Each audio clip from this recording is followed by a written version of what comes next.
बिस्मिल्लाहिर्रहमानिर्रहीम, अस्सलामुअलैकुम, सुबह खैर। आप देख रहे हैं एक्सप्रेसो, मैं हूं हिना आदिल और मैं हूं अली अनीक सैयद। उम्मीद आप खैर आफियत से होंगे। और जनाब, नए हफ्ते के साथ हम नए शो के साथ हाजिर हैं। जैम पैक शो है, पावर पैक शो है, जिसमें बहुत कुछ डिस्कस करना है हमने। और हम बहुत सारी चीज़ें तो डिस्कस करते हैं, उसके साथ मौसम भी होता है। मौसम की बात करें तो कुछ बदला हुआ दिखाई दे रहा है हमें। इस्लामाबाद में तो बारिश हुई है, लेकिन बाकी मुल्क में हमें दिखाई दे रहा है कि जो पांचवा और छठा स्पेल आया है ये थोड़ा हल्का और कमजोर दिखाई दे रहा है। तीसरा और चौथा स्पेल बहुत तेज था और बहुत बारिश हुई। कल भी लाहौर में बारिश हुई, कुछ देर के लिए बारिश हुई कुछ जगहों पर और तेज बारिश थी, लेकिन एक छोटा सा स्पेल था जो होकर गुजर गया। और उसके बाद अब हम देख रहे हैं कि धूप निकली हुई है और खूबसूरत धूप के साथ खूबसूरत दिन है। और जिसका आगाज चले अब आपका हैप्पी वाला मंडे कर देते हैं, क्योंकि जनाब बड़ी अच्छी खबर है हमारे खेल के मैदान से, क्रिकेट से। आपको पता तो चल गया होगा T20 सीरीज का जी फैसला कुन मार्का पाकिस्तान के नाम हो चुका है। 3 मैचेस की जो सीरीज थी 2-1 से जीत लिया पाकिस्तान ने। वेस्ट इंडीज को जीत के लिए 190 रन का हदफ दिया और फिर हदफ के ताक़ुब में वेस्ट इंडीज की टीम 176 रन ही बना सकी और इस तरह से पाकिस्तान मैच जीत गया। पाकिस्तान ने पहले खेलते हुए मुकर्ररा 20 ओवर्स में 4 विकेटों के नुकसान पर 189 रन बनाए और साहबजादा फरहान 74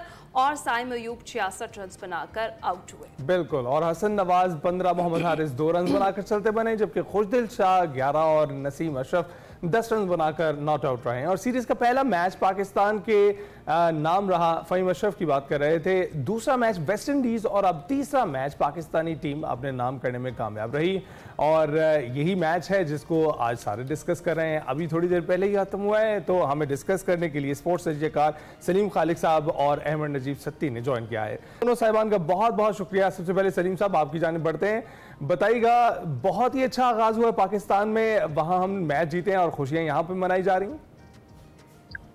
बिल्कुल, बहुत अच्छा आगाज हुआ। मिठाई मंगवा के मेरी तरफ से आप लोग भी खा लीजिएगा, सीरीज जीती है। वरना तो हमें ऐसा लग रहा था कि वो वेस्ट इंडीज जिसको सब आके हरा कर जाते हैं, उसके खिलाफ हम लोग ना हार जाए सीरीज। इस तरह एक खदशात से हो गए थे परफॉर्मेंस जो सामने आ रही थी, लेकिन शुक्र है कि थोड़ी परफॉर्मेंस बेहतर हुई और मैच जीत लिया। खासतौर पर जो ओपनिंग पार्टनरशिप थी बहुत जबरदस्त थी और एक बड़ा स्कोर पाकिस्तान इसी वजह से बनाने में कामयाब हुआ, क्योंकि एक वक्त लग रहा था कि 200 प्लस भी हम जाएं, लेकिन फिर रुक गए थे। फिर भी बेहतर स्कोर हुआ, साहबजादा और साइम दोनों अच्छा खेले। साइम की खासतौर पर मैं बात करूं कि उनके बारे में यही है कि तसलसल उनकी परफॉर्मेंस में इतना नजर नहीं आता था, लेकिन इस सीरीज में अगर हम देखें 3 में से 2 मैचों में उन्होंने अच्छी इनिंग खेली, बॉलिंग भी उन्होंने अच्छी की, तो एक अच्छी परफॉर्मेंस साइम की सामने आई। साहबजादा काफी खुलकर खेलते हैं और एक हमें जो नजर आ रहा था खिला वो आने से डोमेस्टिक में परफॉर्मेंस से उन्होंने अपने आप को साबित किया था। अब आके यहाँ भी अच्छा खेल रहे हैं। लेकिन मैं फिर ये बोलूंगा कि जीत के साथ साथ हमें भूलना नहीं चाहिए जो हमारे मसाइल है। खासतौर पर पेस बॉलिंग में हमें जो मसाइल नजर आ रहे हैं, डेथ ओवर में हमें जो मसाइल नजर आ रहे हैं वो बरकरार है। फिर जो हमारे स्पिनर्स ने अच्छा परफॉर्म किया, लेकिन हमारे पेसर्स ने गालिबन 3 मैचों में सबने मिलकर 4 विकेटें ली टोटल। तो इस चीज को एड्रेस करना पड़ेगा हमें, क्योंकि आगे एशिया कप भी आना है। एक और जो मसला नजर आया जो माइक हसन साहब है, ऑलराउंडर पे बहुत ज्यादा उनका होता है इंसार। हाँ, लेकिन ऑलराउंडर्स की परफॉर्मेंस अगर हम देखें तो भी इतनी गैर मामूली नजर नहीं आ रही। जैसे फ़हीम अशरफ की हम बात करें, वो तीनों मैच खेले, 3 मैचों में उन्होंने 4 ओवर किए। इट्स मीन कि उनके ऊपर और कोई विकेट भी जाहिर नहीं मिली, तो उनके ऊपर भरोसा ही नहीं है। कोच को खुद तो अगर भरोसा नहीं है तो खिला क्यों रहे। फिर फखर जमान इंजर्ड हो चुके हैं और अब पता नहीं एशिया कप से पहले आते ही नहीं आते। तो मुझे ऐसा महसूस हो रहा है कि शायद बाबर आजम की ऑटोमेटिकली जगह टीम में बनती जा रही है। बिल्कुल ठीक है। अच्छा अहमद, आप क्या कहेंगे? सीरीज तो हमने जीत ली, लेकिन खुशियां भी हम बहुत सारी मना रहे हैं, लेकिन आगे इम्तिहान कड़े हैं। उसके लिए हमें अभी वेस्ट इंडीज से सीरीज जीतने की इतनी ज़्यादा सेलिब्रेशन नहीं करनी चाहिए, क्योंकि हम देख रहे हैं कि तैयारी उस लिहाज से है नहीं हमारी टीम की। क्या कहेंगे आप?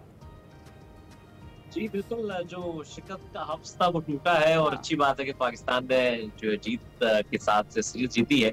वेस्ट इंडीज के भले कुछ अहम नाम नहीं थे, कुछ इंजर्ड प्लेयर थे, कुछ 1-2 को रेस्ट दिया गया, लेकिन फिर भी वेस्ट इंडीज कभी भी T20 की हल्की साइड नहीं है, क्योंकि उनके जो टेल एंडर्स भी होते हैं ना वो भी छक्के मार लेते हैं। ये 6 हिटिंग एबिलिटी शायद वेस्ट इंडीज से ज्यादा दुनिया में किसी के पास नहीं है। तो पाकिस्तान की जाहिर है, जैसे सलीम भाई ने बात की कि ये तो खुशाइन बात है कि पाकिस्तान जीता और ये जीत बहुत जरूरी थी पाकिस्तान के लिए, लेकिन यह है कि जीत बहुत सारी आपकी खामियों पे पर्दा डाल देती है जो कि नहीं डलना चाहिए। जहां पे साहबजादा फरहान ने अच्छी बैटिंग की, नमाज का कमबैक बहुत अच्छा हुआ है, साइम की ऑलराउंड परफॉर्मेंस है, इस तरह से आप बॉलिंग में भी चिपिन, आज हारिस रऊफ की बॉलिंग हौसला अफजा थी, ये बहुत स्ट्रगल कर रहे थे फास्ट बॉलिंग में। ऐसे काफी सारे पहलू हैं इस सब में। फास्ट बॉलिंग के जैसे हमने जिक्र किया, फास्ट बॉलिंग में भी आपके पास एक पॉइंट में जरूर मार्जिन दूंगा टीम को कि प्रेस कॉन्फ्रेंस सीरीज से पहले उन्होंने कहा था कि हम रोटेशनल बेसिस के ऊपर ये सीरीज खेल रहे हैं, यानी कुछ प्लेयर्स रोटेट कर रहे हैं। तो अब उन्होंने इस सीरीज में जो प्लेयर खेले हैं वो भी देख लिए, फास्ट बॉलिंग भी, और पिछली जो बांग्लादेश की सीरीज थी वो फास्ट बॉलिंग में देख लिए।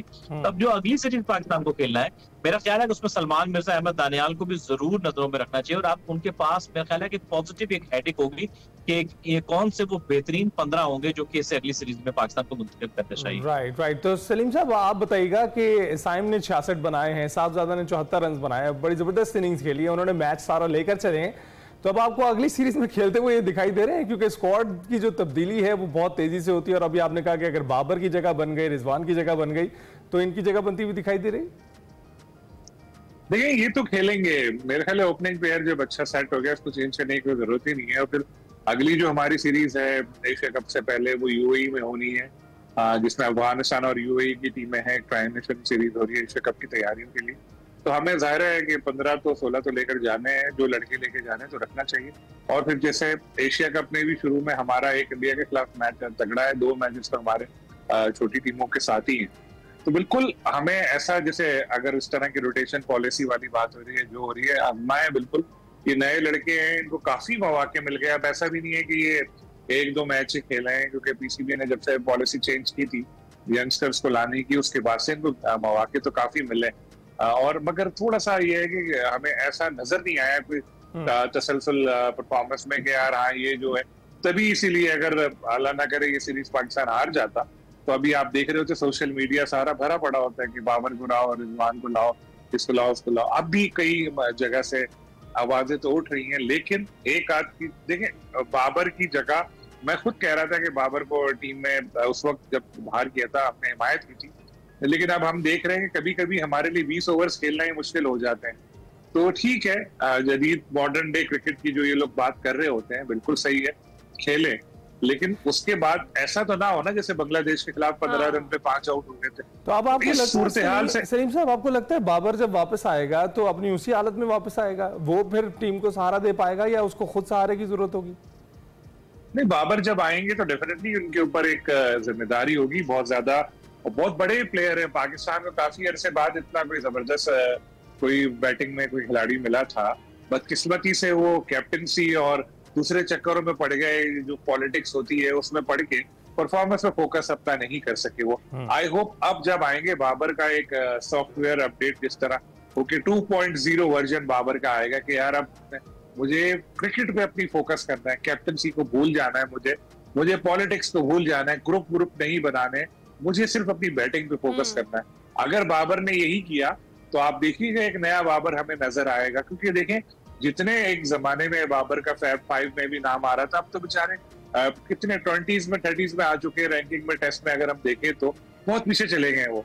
तो उनको खुद को मनवाना पड़ेगा, और जितनी उनमें सलाहियत है वो ऐसा कर सकते हैं। और आई होप अगर उनका कमबैक हुआ, अगर मैं इसलिए कह रहा हूँ अभी यकीन ही नहीं है, तो उसके बाद बाबर जो है उनके ऊपर खुद भी बड़ी जिम्मेदारी होगी कि यार मुझे दोबारा अपने आप को मनवाना है, तो फिर ऐसे में उनकी अच्छी परफॉर्मेंस भी सामने आ सकती है। बिल्कुल ठीक है, देखते हैं। अच्छा अहमद, हमने देखा अभी सलीम खालिद साहब ने भी जिक्र किया, साइम अयूब की भी ओवर पर हमने बात की, उनकी बैटिंग पर बात की, बॉलिंग भी उन्होंने कराई, ऑलराउंडर तो नहीं हम कह सकते, लेकिन स्टिल उन्होंने अच्छा ओवर कराया। मुझे ये बताइएगा कि अबरार हमें कहीं दिखाई नहीं दिए, और ये बहुत अरसे से होता चला आ रहा है कि अबरार जाते तो जरूर है लेकिन वो बाहर ही बैठे रहते हैं, उनको ना खिलाने की मेजर रीजन क्या है?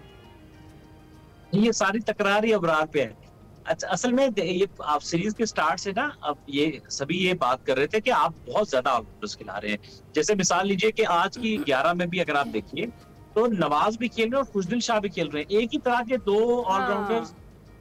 मेरा ख्याल है कि उनका ना मुनासबत बनती नहीं है। अभी आप देखिए कि वेस्ट इंडीज ने जो दूसरा मैच भी हमसे जीता, वो भी बिल्कुल एक बॉल का फर्क था।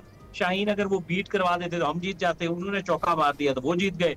लेकिन लैक ऑफ बॉलिंग ऑप्शंस हमें जो है ना वो उसकी वजह से हमें प्रॉब्लम आई है। पिछली सीरीज में भी बांग्लादेश के खिलाफ अभी जो हम खेल के आ रहे थे, और ये सीरीज में भी देखिए ऑलराउंडर या पार्ट टाइमर जो बॉल करता है उसकी क्वालिटी में और एक जेन्युइन बॉलर की क्वालिटी में फर्क होता है। वो आपने आज सुफियान मुकीम की बॉलिंग में फर्क देखा होगा कि कोई जेन्युइन स्पिनर था तो उसकी बॉलिंग वेस्ट इंडीज ने कोशिश करके उनसे खेली नहीं जा रही थी।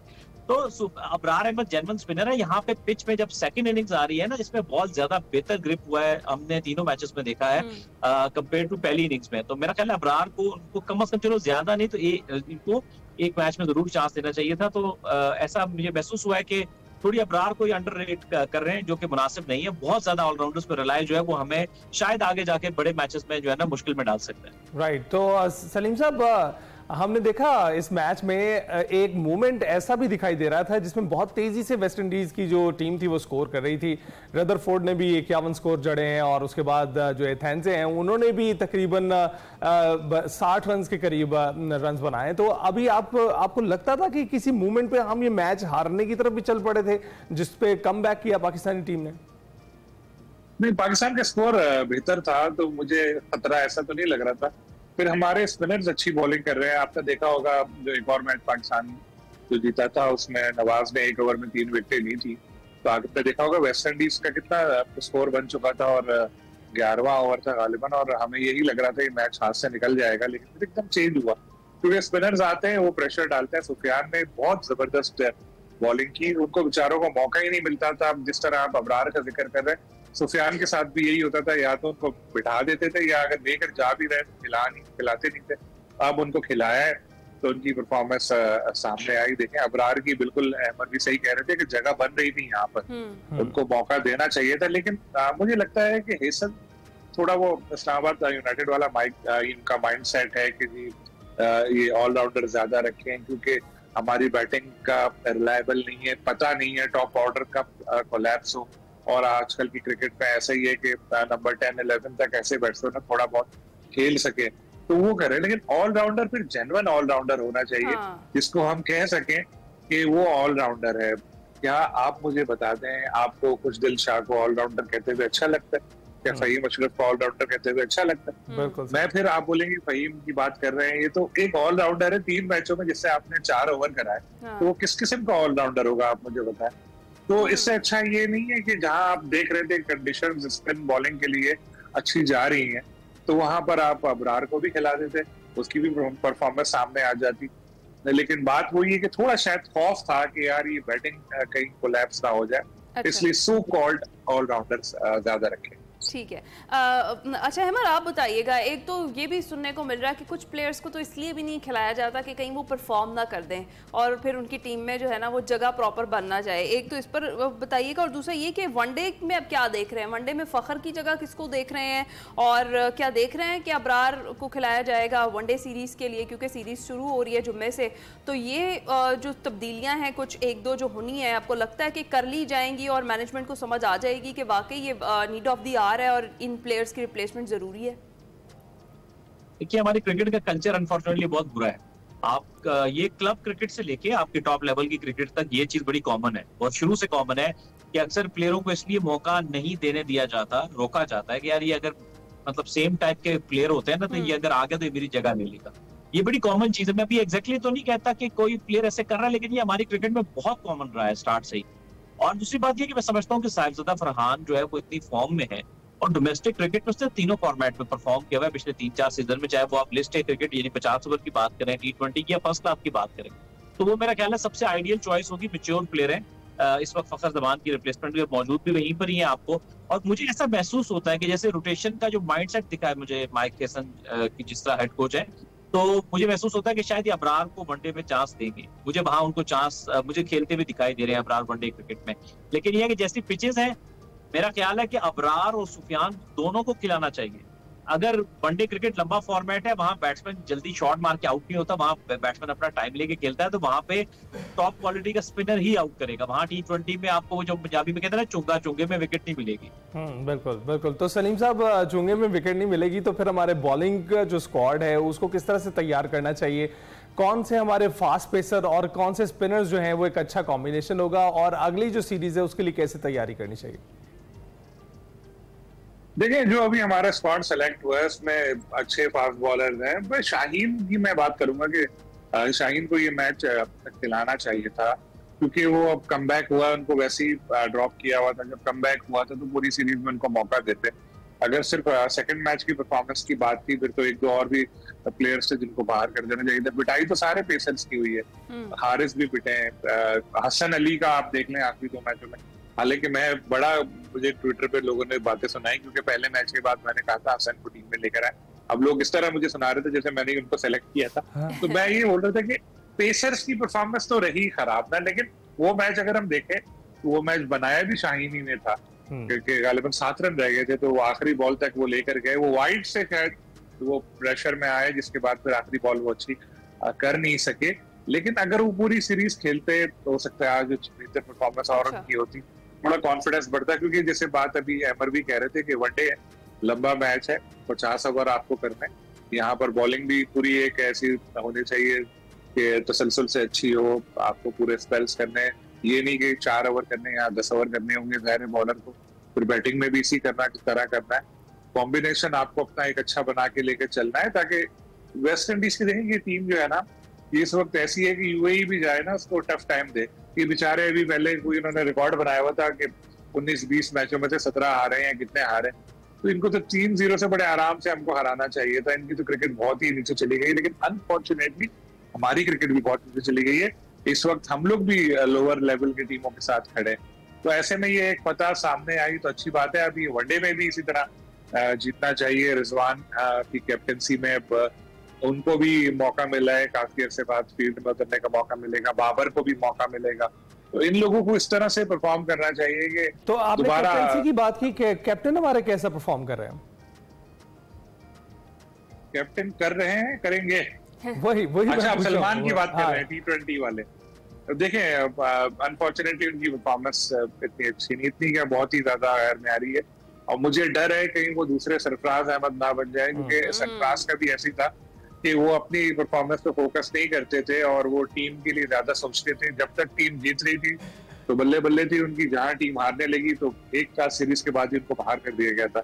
लेकिन यहाँ सलमान का ऐसा है कि टीम भी हार रही थी, चलेंगी सीरीज जीतती, 2 मैच हम जीतती, लेकिन उनको जो टीम में लाया गया वो लाया उस वक्त गया जब उनकी T20 में ऐसी एक्स्ट्राऑर्डिनरी परफॉर्मेंस थी नहीं।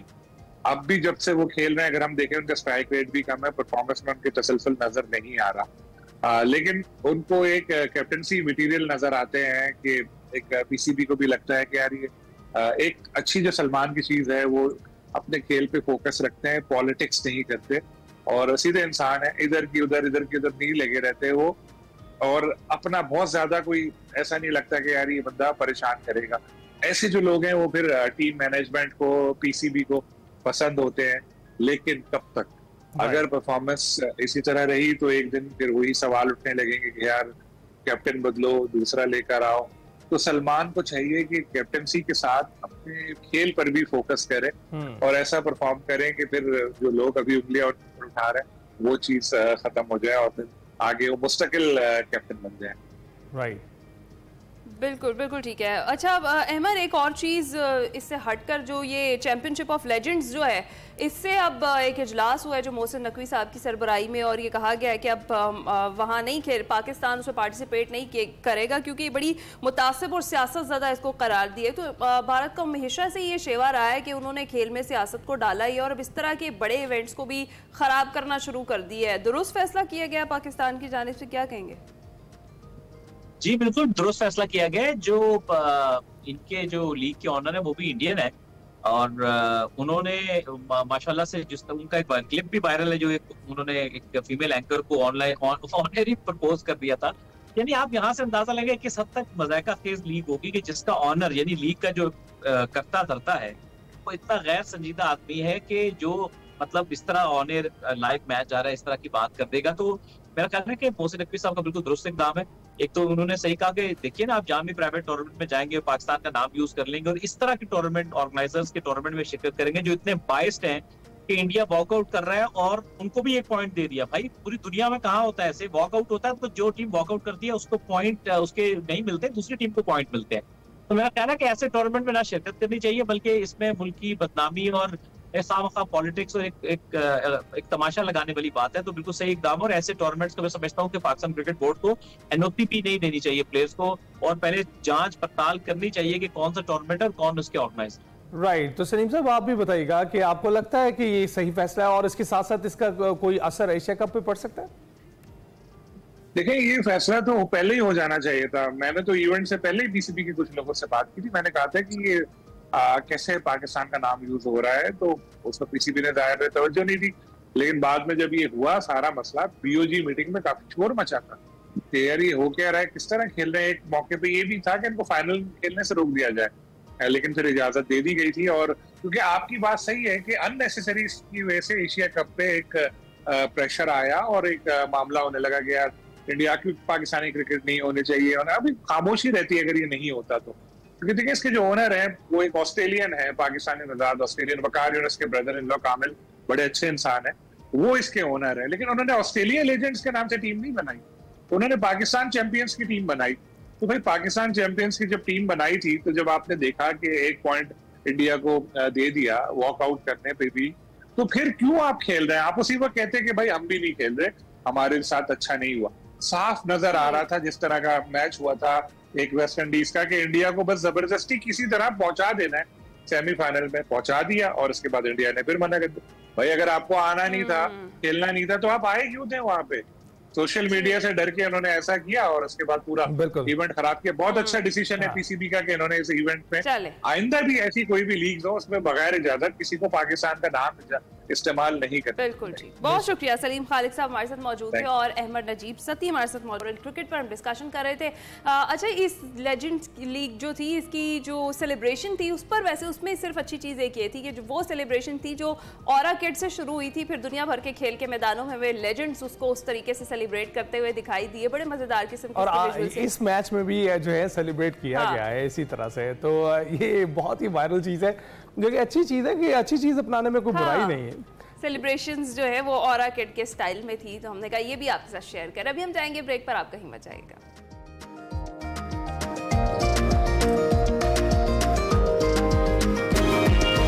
Welcome back. हिना, आप जानती हैं हमारी फर्स्ट लाइन ऑफ डिफेंस क्या है? हमारी फर्स्ट लाइन ऑफ डिफेंस हमारी पुलिस होती है, और वो पुलिस जो ना सिर्फ हर मौके पे पेश रहती है, बल्कि हमारे घरों के मामलात, हमारे इलाकों के मामलात उनको सुलझाती है और आपको फ्रंट लाइन पर हर जगह पर दिखाई देती है। तो जनाब, मुल्क भर में आज यौम शोहदाए पुलिस मनाया जा रहा है, जिसका मकसद वतन अजीज में अमन व इस्तेहकाम और अवाम की जानो माल की हिफाजत के लिए अपने जानों के नजराने पेश करने वाले पुलिस जवानों को खैराज तहसीन पेश करना है। और मुल्क की तमाम पुलिस लाइन्स और यादगार शोहदा पर शोहदाए पुलिस के एजाज में खसूसी तकारीब का इनेकाद किया जा रहा है और शोहदा को भरपूर खैराज तहसीन पेश किया जा रहा है। तो जनाब, आज के दिन हम अपने प्लेटफॉर्म एक्सप्रेसो से इन शोहदा को सलाम पेश करते हैं जिन्होंने अपनी जानों का नजराना पेश किया और हमारी हिफाजत की। जी हाँ, इसी पर हम बात करेंगे। हमें ज्वाइन कर चुके हैं मोहम्मद नवीद साहब, एसएसपी इन्वेस्टिगेशन है। अस्सलाम वालेकुम सर, गुड मॉर्निंग, आप कैसे हैं? जी वालेकुम सलाम, आपका बहुत शुक्रिया जी। सर, सबसे पहले तो आज के दिन के हवाले से क्या कहेंगे? आज यौम शोहदाए पुलिस मनाया जा रहा है और दूसरा ये कि बड़ी ही थैंकलेस ये जॉब है, और इस दौरान में पुलिस जो है, हमारे जो जवान हैं, वो अपना मराल कैसे बुलंद रखते हैं, उस पर आप क्या कहेंगे? जी बहुत शुक्रिया आपका। आज 4 अगस्त को यौम शोहदाए पुलिस पूरे पाकिस्तान में मनाया जा रहा है। मैं अगर आपको फिगर्स कोट करता चलूँ तो इस वक्त तकरीबन 8000 पुलिस के ऑफिसर्स इस तरह के हैं जिन्होंने जाम शहादत नोश किया अपने मुल्क के इस्तेहकाम और अमन की खातिर। तमाम पुलिस फोर्स, चाहे वो पंजाब में सर्व कर रही है, चाहे वो गिलगित बल्तिस्तान में सर्व कर रही है, चाहे वो बलूचिस्तान में, सिंध में या खैबर पख्तूनख्वा में सर्व कर रही है, वो तमाम ऐसे अनासर जो कि मुल्क में इंतशार मचाते हैं, इंतशार पैदा करते हैं, जिनसे हमारी आवाम जो है उसको प्रॉब्लम्स फेस करनी पड़ती हैं, उनके सामने जो फ्रंट लाइन है वो पुलिस फोर्स है। हमारे पुलिस के जो शोहदा हैं उनके लिए हुकूमत पाकिस्तान ने, हुकूमत पंजाब ने और तमाम सूबाई हुकूमतों में एक बहुत ही अच्छा शहीद पैकेज बनाया और वो पेश किया। उसके बाद से जो हमारी फोर्स है उनके मोराल ज़्यादा बुलंद हुए और उनके जो वेलफेयर पैकेजेस हैं वो इतने अच्छे हैं कि उनकी जो पूरी फैमिली है उसको लुक आफ्टर करना, उनकी रिहाइश का ख्याल करना, उनके एजुकेशन एक्सपेंडिचर को बेयर करना, ये अब हुकूमत ने उसके लिए बहुत ही एक अच्छा पैकेज दे दिया है। तो आपने जो मोरल की बात की, तो मोरल में मैं यह बताता चलूँ कि जो भी जवान हमारा पाकिस्तान के किसी भी हिस्से में सर्व कर रहा है, किसी भी बॉर्डर पे सर्व कर रहा है, किसी भी चेक पोस्ट पे सर्व कर रहा है, किसी भी पुलिस स्टेशन में या किसी भी नाके पे खड़ा है, तो वो आवाम के तहफ़्फ़ुज़ के लिए खड़ा है। आपको पता होगा कि अभी रिसेंटली एक ऐसा इंसिडेंट हुआ रहीम यार खान में, जहां पर डाकुओं ने हमारी चेक पोस्ट पे हमला किया और 4 हमारे एलीट के कांस्टेबल जो हैं उन्होंने जाम शहादत नोश किया। तो प्रीवियस हिस्ट्री अगर देखी जाए तो जब भी फितना ख़वारिज हिंदुस्तान जो है जिसने यहाँ पर काम शुरू किया, अपनी दहशतगर्दाना एक्टिविटी शुरू की, तो सिफ़त गयूर साहब ने 4 अगस्त को जाम शहादत नोश किया, जिस वक्त वो आईजी एडिशनल आईजी पुलिस के रैंक पर थे और आईजी एफसी के तौर पे सर्व कर रहे थे। उसके बाद कैप्टन मुबीन शहीद हुए, जाहिद गोंदल साहब शहीद हुए, हमारे कांस्टेबल्स की एक बड़ी तादाद है जिन्होंने जाम शहादत नोश किया। जी बिल्कुल। और नवीद साहब, बेशक वो हमारे हीरो हैं, आप हमारे हीरो हैं जो हमारे तहफ़्फ़ुज़ के लिए और अमन अमान कायम रखने के लिए मौजूद हैं। ये बताइएगा कि आपने अपनी सर्विस के दौरान कोई ऐसा वाक़या रूनुमा हुआ हो जिसमें आपको भी जान का ख़तरा लाहक हो, वो शेयर कीजिएगा। देखिए, मेरी जो सर्विस है वो, जब मैंने पुलिस सर्विस को ज्वाइन किया तो सबसे पहले गिलगित बल्दिस्तान में हमारी पोस्टिंग हुई और वहाँ पर जो हमारे डीपीओ थे हिलाल खान साहब, उन्होंने जाम शहादत नोश किया। और वो जो वहाँ पर फितना थे जो कि पाकिस्तान के ख़िलाफ़ काम कर रहे थे, जो कि रोड्स जिनकी वजह से बिल्कुल इनसिक्योर थे, उनके ऊपर बड़ी प्रोफेशनली हमने वर्किंग स्टार्ट की। उसमें जब सर हिलाल खान शहीद हुए, हमारे उनके साथ ही जो हमारे कर्नल आईएस थे वो भी उसी गाड़ी में थे और एक कैप्टन थे, जिन तीनों ने जाम शहादत नोश किया। उसके बाद जब हमने ऑपरेशन लॉन्च किया तो मुख्तलिफ इलाके, मसलन थोर वैले, वहाँ पर दारेल वैले है, वहाँ पर हम जब भी गए तो मेरे साथ और भी पीएसपी ऑफिसर्स थे जिस पर कातलाना हमले किए गए, आईईडीज़ लगाई गई। लेकिन हमने, अल्लाह ताला की मदद हमारे साथ थी, डिफरेंट एजेंसीज़ हमारे साथ काम कर रही थी, हमने वहाँ से बड़ी तादाद में इन फितना को कंट्रोल किया, इन ऑफेंडर्स के अगेंस्ट एक्शन लिया, इनकी जो लीडरशिप थी उसको अरेस्ट किया और बिहाइंड द बार्स भेजा। ज़बरदस्त। अच्छा नवीद साहब, ये भी बताइएगा कि कुछ भी हो जाए पुलिस सबसे पहले पहुंचती है हमारी मदद के लिए, हमारी आसानी के लिए, लेकिन फिर भी हमारा अनफॉर्चुनेटली पहला टारगेट भी पुलिस ही होती है। तो जो पुलिस के जवान हैं, जो एहलकार हैं, उनको किस तरह के मसाइल और चैलेंजेस जो हैं वो ऑन ड्यूटी फेस करना पड़ते हैं, उस हवाले से भी ज़रा बताएँ। देखिए, इसमें सबसे पहले तो एक 15 की कॉल होती है। 15 की कॉल पर पुलिस का जो इनिशियल हमारा एडवांस पार्टी आप समझ लें, जिसमें एक अपर सबऑर्डिनेट होता है, एक हेड कांस्टेबल होता है, वो चंद जवानों के साथ उस मौके पे जाके रिस्पॉन्ड करता है। अब इसमें मेजॉरिटी ऑफ द कॉल, जैसे आप खुद कह रही थी कि काफ़ी सारे मसाइल ऐसे हैं जो कि हमारे सोशल इश्यूज़ हैं, हमारे डोमेस्टिक इश्यूज़ हैं, या क्राइम अगर हो जाता है, मर्डर हो जाता है, अटेम्प्ट टू मर्डर हो जाती है, तो वहाँ पर पुलिस रिस्पॉन्स करती है, लॉ एंड ऑर्डर को मेंटेन करती है और चीज़ों को देखती है। लेकिन साथ ही साथ ऐसी कॉलें भी रिसीव होती हैं हमें जहाँ पर हमें पता चलता है कि जी दहशतगर्दों ने पुलिस की गाड़ी पर हमला कर दिया है, दहशतगर्दों ने पुलिस की पोस्ट पर हमला कर दिया है। वहाँ पर जितनी हमारी नफरी मौजूद थी, अगर वो 10 की तादाद है तो ये 40 या 50 की तादाद में आकर वहाँ पर अटैक करते हैं। तो इस किस्म में फिर हम फौरी तौर पर वहाँ पर अपना रिस्पांस देते हैं और जो हमारे जवान हैं वहाँ पर मौजूद, हमने उनको प्रोटेक्टिव गियर तो फराहम किया हुआ है, हमने उनको बेस्ट वेपन्स फराहम किए हुए हैं, हमने उनको थर्मल इमेजिंग कैमराज फराहम किए हुए हैं।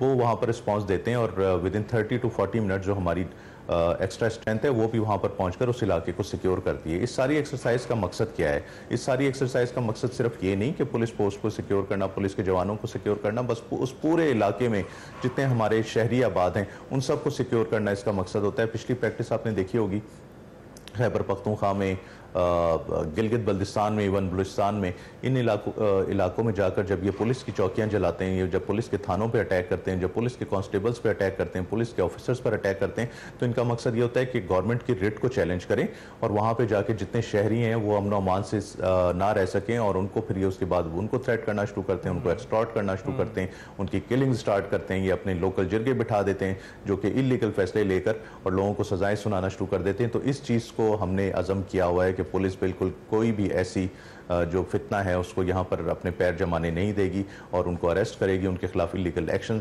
उनके खिलाफ जो लीगल एक्शन लिया जाएगा, जो भी लोग इलीगल एक्शन में इन्वॉल्व हैं। बिल्कुल ऐसा ही है। और इन खारजी फितनों से तो आप डील कर ही रहे हैं, लेकिन जब आप दाखिली मामलात हल करवाने के लिए आगे बढ़ते हैं तब बहुत सारे लोगों की नाराज़गी मोल लेते हैं। लेकिन आपको लगता है कि by the passage of time अब हमें महसूस हो रहा है कि आवाम में भी रिस्पेक्ट और जो है इज्जत और तकरीम पुलिस की अब बढ़ती चली जा रही है, जो पहले कहीं कम होती हुई दिखाई दे रही थी? जी बिल्कुल, आपने सही फरमाया कि जो अंदरूनी जो मसाइल हैं लोगों के, वो भी पुलिस जाके फौरी तौर पर हल करती है और फ्रंट लाइन पर उनको हल करती है।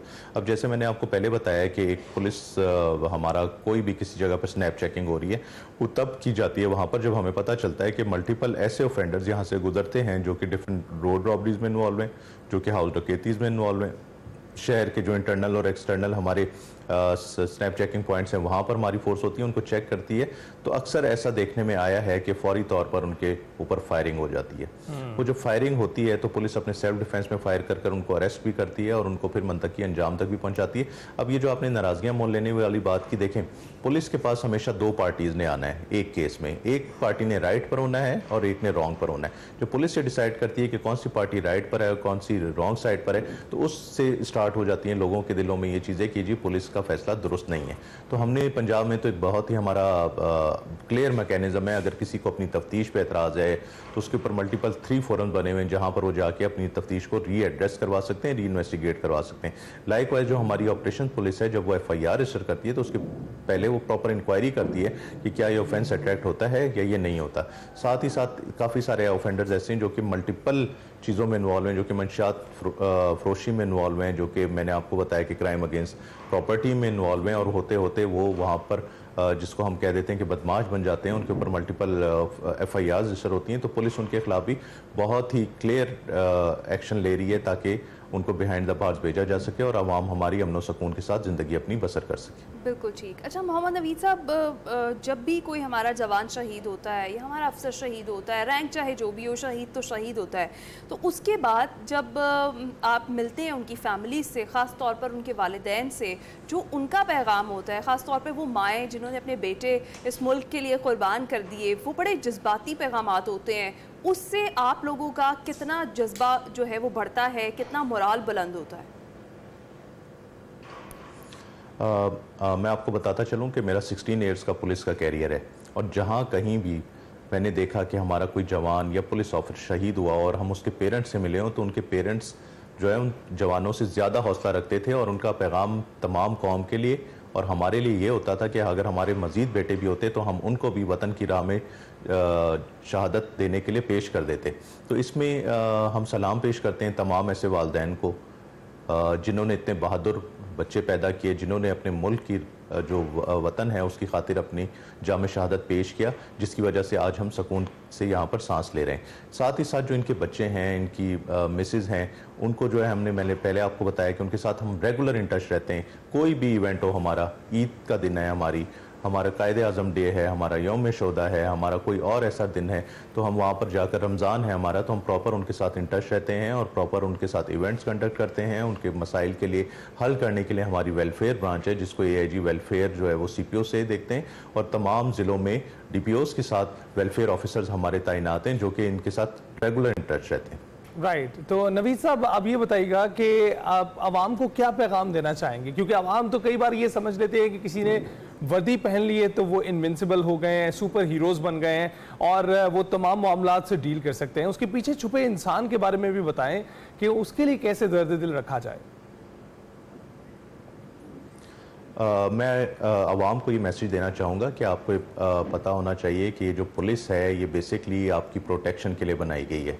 आवाम की जान, माल और इज़्ज़त के मुहाफ़िज़ की पुलिस फोर्स है। इंटरनल मसाइल हमारे जितने होते हैं हम उसको इस तरह से सॉल्व करते हैं जो आवाम को ये पता चले कि उन्हें इंसाफ मिल रहा है। अब बात आपने की कि जिस आवाम के जहन में ये है कि जिसने यूनिफॉर्म पहन लिया उसको वो इनविंसिबल हो गया, उसे कोई भी नहीं रोक सकता, ऐसा नहीं है।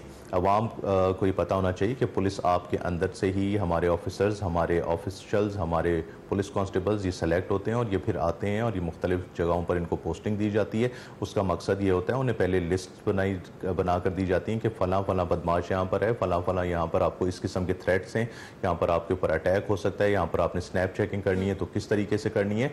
सबसे पहले अगर आवाम को ये पता होगा कि जो पुलिस खड़ी हुई है उनकी हिफाजत के लिए खड़ी हुई है, सबसे पहले अगर कोई अटैक होगा तो ये सबसे पहले पुलिस ऑफिसर जो है अपना सीना उनके सामने करेंगे, ताकि अगर कोई भी गोली कोई फायर करता है, कोई आवाम की तरफ कोई एम करता है तो पहले वो इसको पुलिस लाइन जो है वो इसको डिफेंड करे।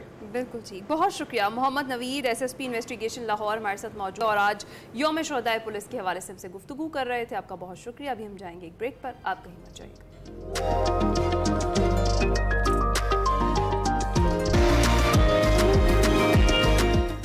Back to expresso. जैसे कि आपको पता है कि ईरानी सदर डॉक्टर मसूद पेज़ेश्कियान गुज़िश्ता हफ्ते और इतवार को पाकिस्तान के दौरे पर थे और इसमें वो पहले लाहौर पहुंचे, फिर इस्लामाबाद गए जहां सदर पाकिस्तान, वज़ीर आज़म और फील्ड मार्शल से भी मुलाकात हुई। और वज़ीर आज़म से मुलाकात के बाद मुश्तरका न्यूज़ कॉन्फ्रेंस में दोनों रहनुमाओं ने दो तरफ़ा ताल्लुकात के नए दौर का आगाज़ करने के अज़्म का इजहार किया और पाकिस्तान और ईरान के दरमियान 13 शोबों में ताउन पर इत्तेफाक किया गया। वज़ीर आज़म शहबाज शरीफ ने ये कहा कि पाकिस्तान और ईरान की जो क़यादत है वो बाहमी तिजारत के हजम को जल्द 10 अरब डॉलर की सतह तक ले जाने के लिए पुरज़्म है। और शहबाज शरीफ साहब ने जहां ईरान के जोहरी प्रोग्राम की हिमायत का ऐलान किया, वहीं इसराइली जारियत की उन्होंने मजम्मत भी की और वज़ीर आज़म ने मकबूजा कश्मीर में भारतीय मजालिम का भी जिक्र किया। ईरानी सदर डॉक्टर मसूद पेज़ेश्कियान ने पाकिस्तान को अपना दूसरा घर करार दिया है और उन्होंने कहा है कि दोनों ममालिक के मुआहदों से साइंस और टेक्नोलॉजी, ट्रांसपोर्ट, तिजारत के शोबों में ताउन को फ़रोग़ मिलेगा और दोनों ममालिक के दरमियान दो तरफ़ा तिजारती हजम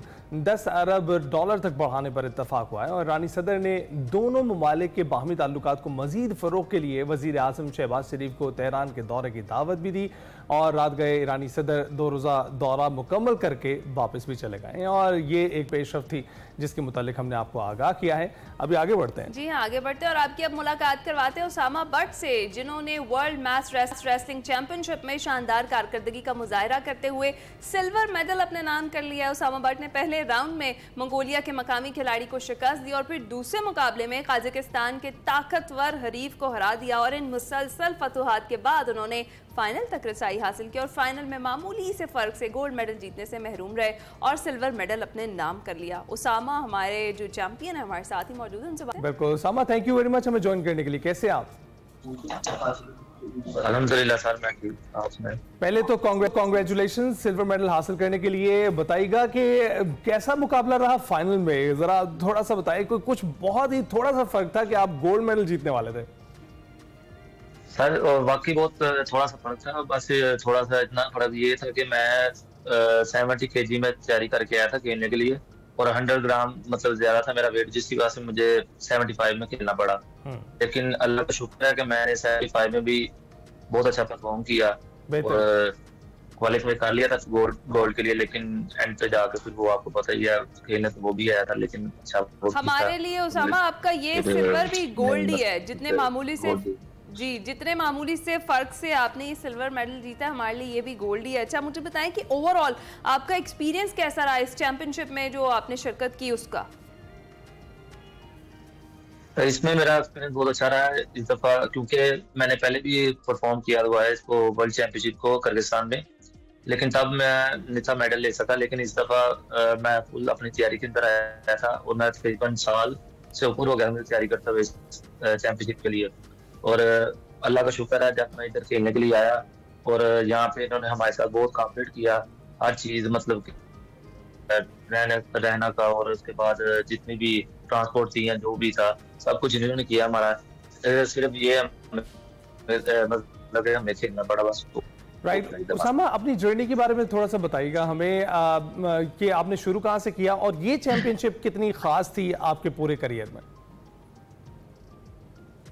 मैंने तकरीबन 4 साल पहले 2021 मैंने स्टार्ट लिया था इसमें और पहले जब मैंने गोल्ड लिया था, ठीक है, और उसके बाद मेरी जो पहली नेशनल हुई थी ना, नेशनल में मेरा सिल्वर था और उसके बाद जो मतलब के उसके बाद मैं खेला नेशनल 2023 में, तब मेरा ब्रॉन्ज हुआ और इस दफा जो रिसेंटली मैंने थोड़ी देर पहले खेली थी उसके अंदर मेरा सिल्वर हुआ। और अब जो मतलब के जब ये कहा कि मतलब के आप वर्ल्ड चैंपियनशिप के लिए अपना तैयारी करो और खेलने जाओ, ये करो, वो फिर जब हमारी बात हुई है उसके बाद मैंने फिर तैयारी शुरू कर दी। तकरीबन मुझे साल हो गया था तैयारी करते हुए इसके लिए और इवन ये खेलने जब आया हूँ तो आया भी वैसे अकेले, क्योंकि सपोर्ट नहीं थी यार, ना किसी ने स्पॉन्सर वगैरह किया। मुझे सिर्फ 2 बंदों ने स्पॉन्सर किया, 2 से 3 बंदों ने, उनका मैं बहुत शुक्रगुजार हूँ, क्योंकि उनके अगर वो मुझे स्पॉन्सर ना करते तो मैं इस मुकाम तक नहीं था पहुंच सकता। वो हमारे एक चैम्बर ऑफ कॉमर्स सदर हैं राना सदीक साहब, उन्होंने मुझे स्पॉन्सर दिया है और उसके बाद API से नसीम शाह मुगल, उन्होंने मुझे स्पॉन्सर किया और एक जमात इस्लामी के हमारे दोस्त हैं, उन्होंने ना मेरा स्पॉन्सर किया, जिनकी बदौलत मैं इधर पहुंचा और मैंने इधर आके फिर मेडल हासिल किया, सिल्वर। चैंपियनशिप में पहुंचे। अच्छा मुझे ये बताया उसामा, कितना मुश्किल था? आपने कहा कि आप अकेले गए, तो कोच के बगैर पार्टिसिपेट करना इस तरह की चैंपियनशिप्स में कितना ज्यादा मुश्किल और चैलेंजिंग हो जाता है? बहुत बहुत ज्यादा मुश्किल था, क्योंकि इसमें यही है कि बंदे को हौसला होता है अगर कोई साथ में हो, जैसे कोच हो या एथलीट हो, क्योंकि पूरे पाकिस्तान में से सिर्फ अकेला मैं ही आया था, यहाँ मेरे प्रेसिडेंट आए थे। राइट, तो ये और वो आज तो चले, लेकिन वो आए थे। राइट, उसामा ये बताइएगा कि आपने इस स्पोर्ट्स का इंतखाब कैसे किया? ये भी मैंने तकरीबन 8 साल से ऊपर हो गया मैं, मतलब कि स्पोर्ट्स की फील्ड में प्रोफेशनली एथलीट मतलब बन गया हूँ, और तब से मैं स्टार्ट किया हुआ है अपने कॉलेज से। और मेरे जो टीचर हैं वो, उनका नाम इब्राहिम बेग है। ठीक, सही है। अच्छा उसामा ये बताएं, मुझे इसमें जी ठीक है, ये बताएं कि आगे कौन सी चैंपियनशिप है जिसके लिए तैयारी कर रहे हैं, जिसमें पार्टिसिपेट करने का इरादा रखते हैं? आगे अब एशियन चैंपियनशिप आ रही है, इसके अंदर इंशाल्लाह मैं अपना जो वेट, मतलब कि जिसके अंदर मैं सिल्वर हुआ हूँ, इंशाल्लाह मैं ना इसके अंदर, इसी वेट के अंदर अपनी तैयारी करके आऊंगा और पाकिस्तान के लिए गोल्ड मेडल लेके जाऊंगा। उज़्बेकिस्तान में होगी वो। बेहतरीन। उसामा, और जो लोग आपको फॉलो कर रहे हैं और आना चाहते हैं इस फील्ड में, उनको क्या कहेंगे? उनको मैं यही कहूंगा कि जितनी ज्यादा मेहनत हो सकती है करें, क्योंकि मेहनत के बगैर तो कुछ भी नहीं मिलता। मेहनत का ही फल है जो मुझे आज मिला है, इधर मैं जो सिल्वर मेडल हुआ हूँ। बिल्कुल ऐसा ही, बिल्कुल ठीक है, और मेहनत का सिला जरूर मिलता है। बहुत शुक्रिया उसामा भट्ट, हमारे चैंपियन, हमारे सिल्वर मेडलिस्ट हमारे साथ। अभी हम जाएंगे एक ब्रेक पर।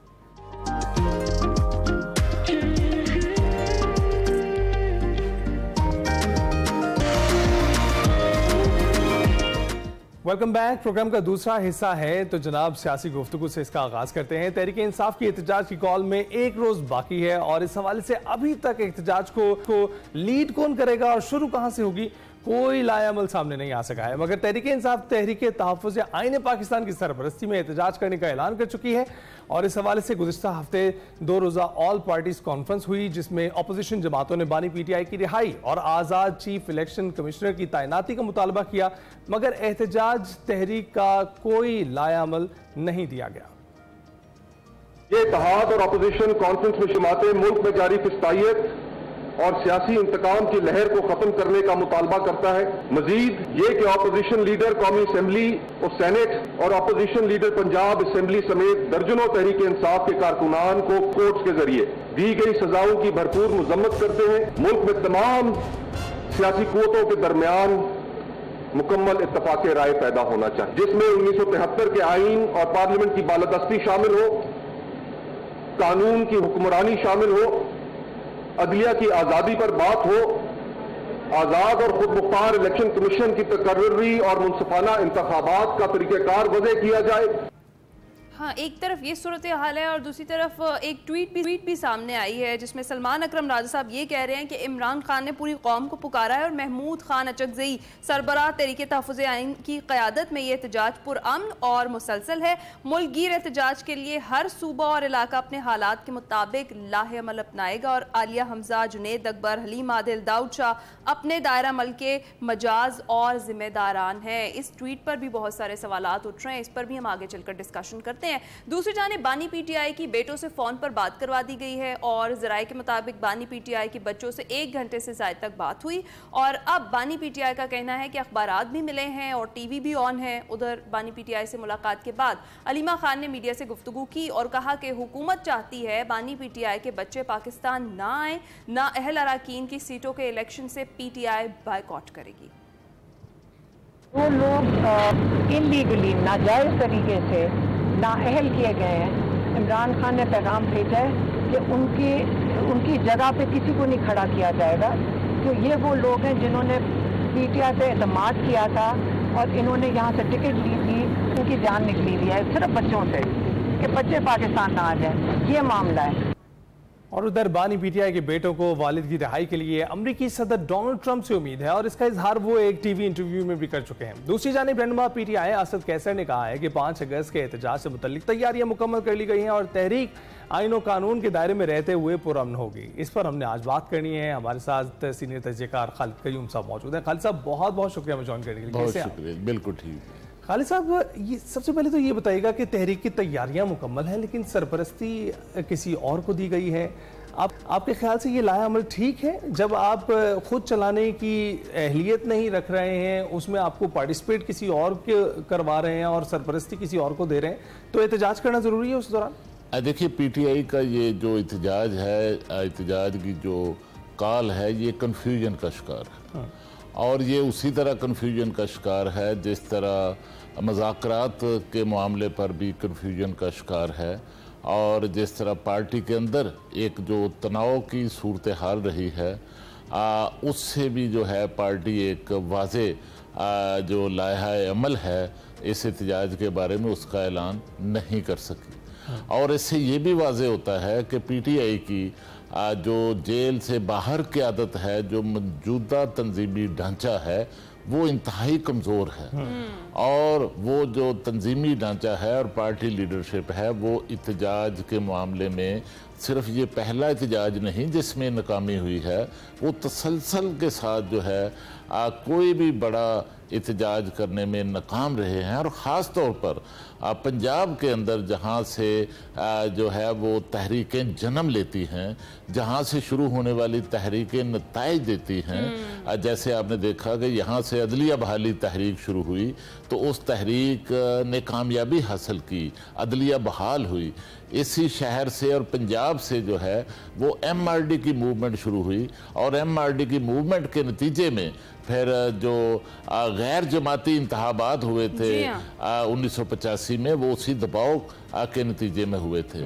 और इसी तरह कई और तहरीकें हैं जो यहाँ से जन्म लिया। लेकिन पंजाब के अंदर पीटीआई की कोई पिछले 2 साल से 2.5 साल से कोई बड़ा शो करने में नाकाम रही है और कुछ खास सियासी एक्टिविटीज भी खालिद साहब दिखाई कोई एक्टिविटीज भी नहीं है। और तनाव इतना है, तकसीम इतनी है कि पंजाब के अंदर अगर आलिया हमजा जो उनकी चीफ ऑर्गेनाइजर हैं वो कुछ करना चाहती हैं तो फिर पार्टी की मरकजी लीडरशिप उनके साथ ताउन नहीं करती। ट्वीट पढ़कर सुनाया सलमान अकरम राजा साहब का, उस पर भी बहुत ज्यादा एतराजात हैं लोगों के। वो ये कह रहे हैं कि अगर मकामी ओहदेदारान ही खुद जिम्मेदार हैं तो फिर जो मेन लीडरशिप है वो किस लिए? और आप इस तरीके से रिस्पॉन्सिबल कैसे कह रहे हैं कि जो अपना महबा और वो जिम्मेदार? हाँ, एग्जैक्टली होने के नाते तो देखिए कि केपी के अंदर तो पीटीआई की हुकूमत है, वहाँ पर तो उनको अगर इस्लामाबाद में उनको इजाज़त नहीं मिली, लाहौर में इजाज़त नहीं मिली, तो इस्लामाबाद वो केपी के अंदर तो पेशावर में बड़ा पावर शो करना चाहिए था।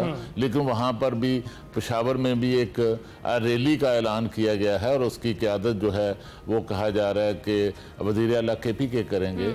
और इस तरह देखिए कि एक मामला ये भी हुआ है कि इन जलसे जुलूसों के लिए जो है वो फंड्स की भी ज़रूरत होती है।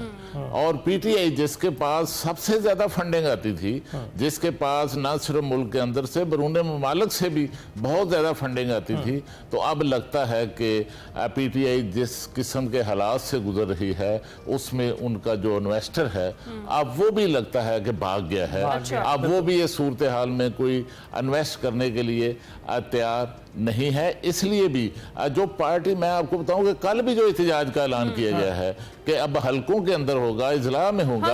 और इजला के अंदर भी हमने देखा कि पार्टी के जो जिली अहदेदार हैं, जो एमएनए हैं, एमपीए हैं, वो एहतजाज का ऐलान तो कर देते हैं लेकिन उस एहतजाज में फिर वो खुद भी नहीं पहुंचते। तो ये अगर अरकान कौमी असम्बली, टिकट होल्डर, पार्टी अहदेदार ये ऐलान करके खुद ही अगर वहां पहुंच जाए तो फिर कारकुन जरूर पहुंचे वहां।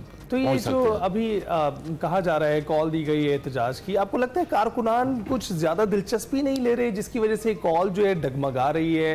कभी एहतजाज इस्लामाबाद करने की बात करते हैं, कभी ये कह रहे हैं अपने हलकों में करेंगे।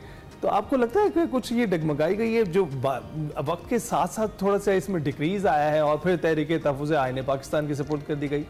देखिए, इसमें कोई शक नहीं कि वोट बैंक जो है वो इस वक्त भी पीटीआई के पास है। बानी पीटीआई के पास है।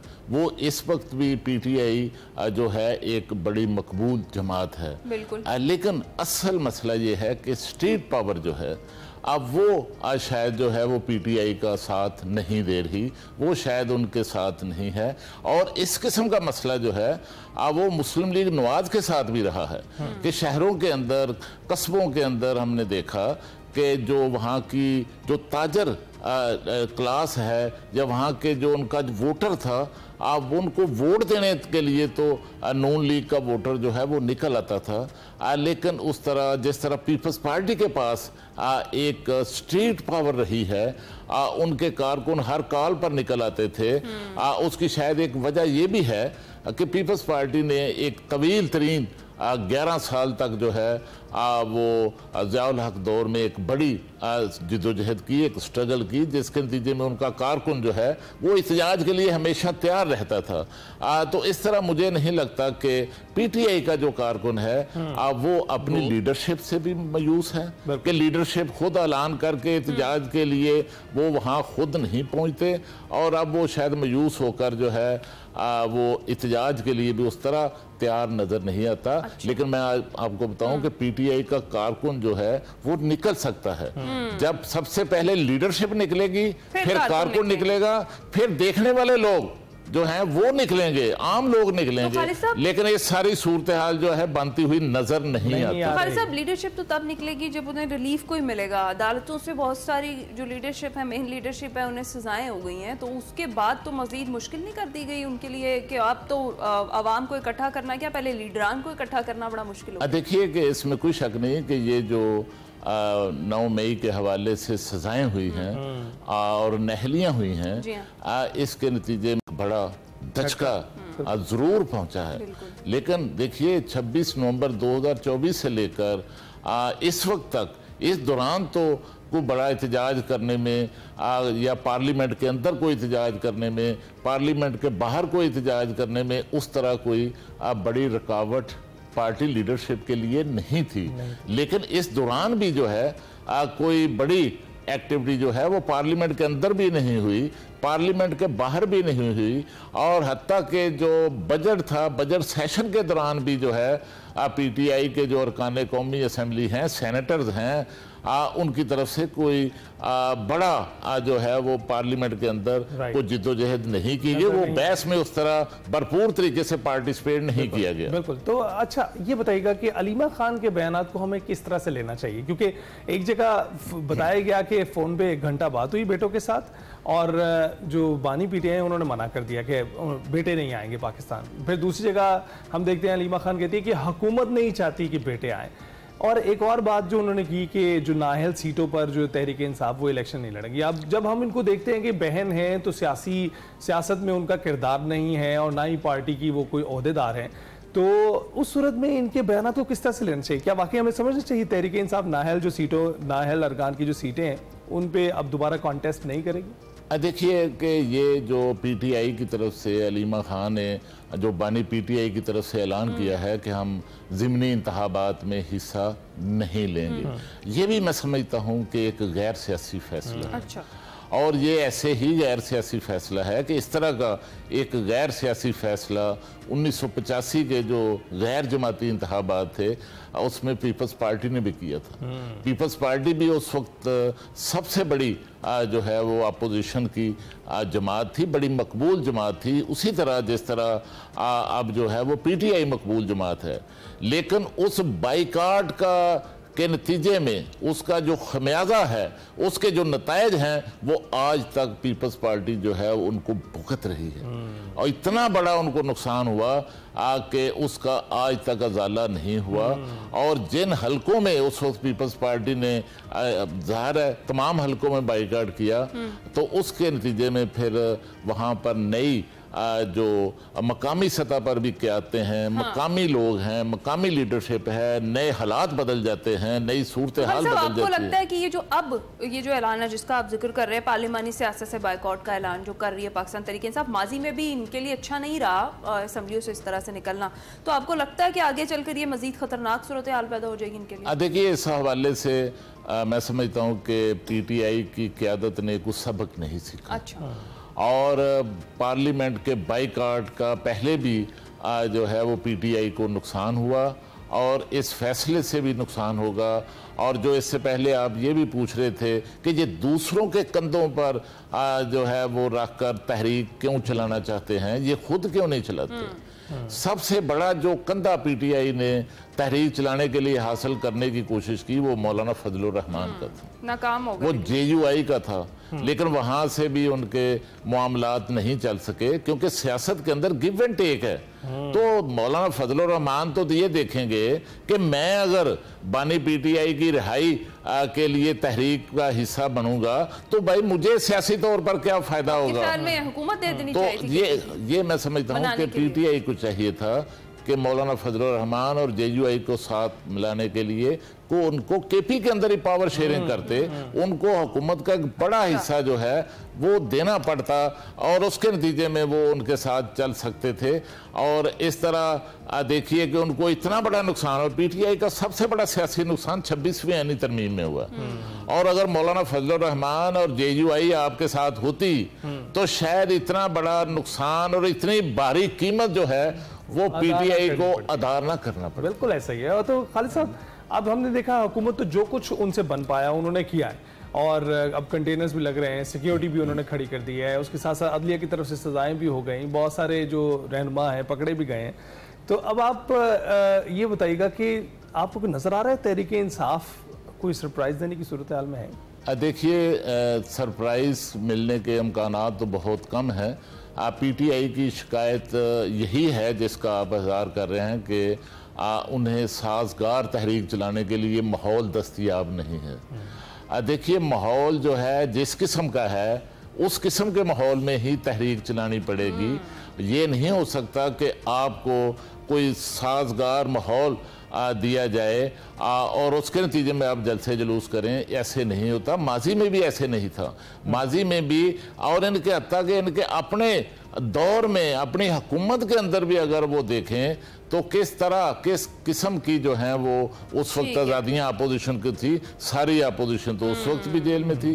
अपोजिशन लीडर जो हैं अगर अब उनको सजा हुई है तो उस वक्त के कौमी असम्बली में जो अपोजिशन लीडर थे वज़ीर आज़म पाकिस्तान शहबाज शरीफ, अब वो भी जेल में थे। उनके साहबजादे हमजा शहबाज जो पंजाब असम्बली के अंदर अपोजिशन लीडर थे, अब वो भी जेल में थे। इस वक्त जो सदर पाकिस्तान हैं आसिफ अली जरदारी, अब वो जेल में थे और मुस्लिम लीग नून के कायद नवाज शरीफ जेल में थे, उनकी बेटी जेल में थी, आसिफ अली जरदारी की हमशीरा जेल में थी। तो सारी लीडरशिप जो है वो उस वक्त जो है, क्या ये उनको एक तहरीक चलाने के लिए हुकूमत के खिलाफ कोई इस तरह साजगार माहौल था? या ज़ियाउल हक दौर में पीपल्स पार्टी को साजगार माहौल था? 11 साल तक वो लड़ते रहे। क्या परवेज मुशर्रफ के दौर में उस वक्त की अपोजिशन जमातों को साजगार माहौल था? नहीं था। लेकिन दोनों बड़ी जमातें और पीपल्स पार्टी और नून लीग ने मिलकर लीडिंग रोल अदा किया अपोजिशन का। नवाबजादा नसरुल्लाह मरहूम जो हैं अब वो तहरीक के कायद जरूर थे, लेकिन जो लीडिंग रोल था आज जो वर्कर्स थे वो नून लीग और पीपल्स पार्टी आप के ये कह रहे हैं कि तहरीक चलाने के लिए कोई साजगार माहौल फराहम नहीं किया जाता। तो पाकिस्तान तहरीक इंसाफ भी इस बात को समझे और जिस तरीके से भी जो भी माहौल मिल रहा है उसमें तहरीक तो मौसर किस्म की चलाए। बहुत शुक्रिया खालिद क़य्यूम साहब हमारे साथ मौजूद थे। खास तौर पर कल जो पाकिस्तान तहरीक इंसाफ एहतजाज की कॉल दे चुकी है वो कैसा एहतजाज होगा, क्या हुकूमत को कोई टफ टाइम दे भी पाएगी या नहीं, उस पर हम बात कर रहे थे। देखते हैं जी क्या हालात बनते हैं। अभी हम ब्रेक पर जाएंगे।